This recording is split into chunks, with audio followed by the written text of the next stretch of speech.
Good morning friends, good morning আমার সকল বন্ধুদেরকে। আজকে হচ্ছে ফ্রাইডে, এখান থেকেই আমি আজকে আমার ব্লগটা শুরু করছি।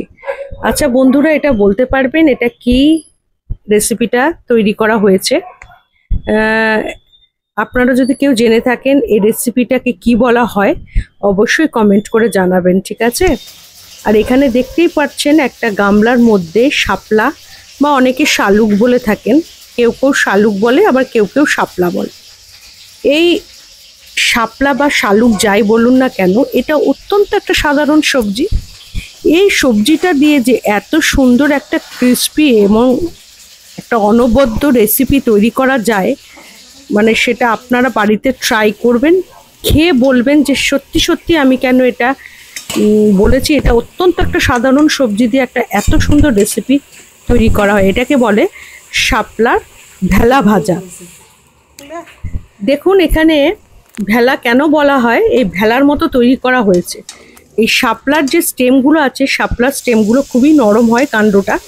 প্রত্যেকটা স্টেমকে সমান করে আগে ভেঙে নেওয়া হয় হাত দিয়ে। এত নরম যে বটি দিয়ে বা নাইফ দিয়ে কাটার প্রয়োজন পড়ে না, হাত দিয়ে এটা ভাঙা যায় এবং সমান করে প্রত্যেকটা মানে স্টেমকে কেটে নিয়ে বা ভেঙে নিয়ে তার মধ্যে স্টিকগুলোকে প্যারালালি গেঁথে দেওয়া হয়েছে। গেঁথে দিয়ে গাঁথার পরে এটা অনেকটা ওই যে ভেলার মতো দেখতে লাগে, হ্যাঁ, সেই জন্য এটাকে মানে ভাজার পরে বলা হয় ভেলা ভাজা, মানে শাপলার ভেলা ভাজা। দেখুন ভেলার মতো দেখতে লাগছে স্টিক দিয়ে গাঁথার পরে। এটা মানে একদম খরচা কম, শাপলা তো বেশি দামি সবজি নয়, সবাই কিনতে পারে। এবং এখানে একটা ব্যাটারটা যেটা তৈরি করা হয়েছে সেটা হচ্ছে কিন্তু ম্যাক্সিমামটাই চালের গুঁড়ো আর কিছুটা বেসন, নুন, হলুদ, সামান্য মিষ্টি আর লঙ্কা, এই দিয়ে ব্যাটারটা তৈরি করা হয়েছে।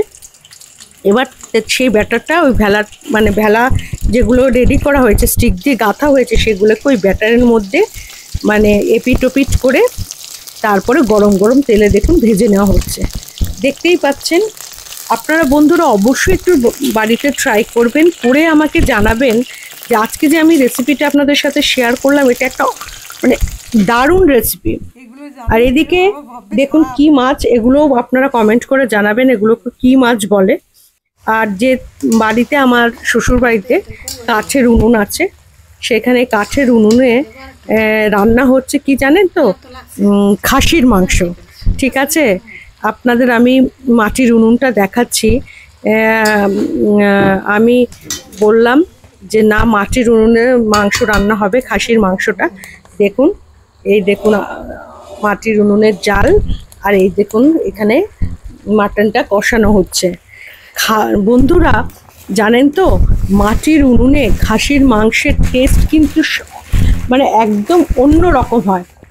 গ্যাসে করবেন আর মাটির উনুনে কাঠের জালে খাসির মাংস রান্না করবেন, দুটো টেস্টের অনেক ডিফার করে। এই যে উপরে চর্বিগুলো দিয়ে দেওয়া হয়েছে। আর দেখুন সারাদিন কাটিয়ে এখন পরন্ত বিকেলে আবার ঘরে ফেরার পালা।